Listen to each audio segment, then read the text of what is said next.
श्री गोपाळ कृष्ण भगवान की जय. लीळा नंबर 473. काळदास भटाचे सुख निराकरण.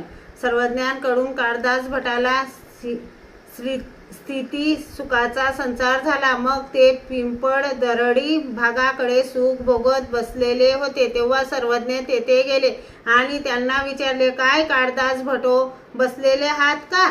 तेव्हा त्याने स्थितीच्या भरात म्हटले, जी मी सुषमनेच्या मोदघाटी ठिकाणी बसलेलो आहे. मग सर्वज्ञांनी त्याला सांगितले, सुषमनेच्या ठिकाणी काय अशी कार्य वर्ततात?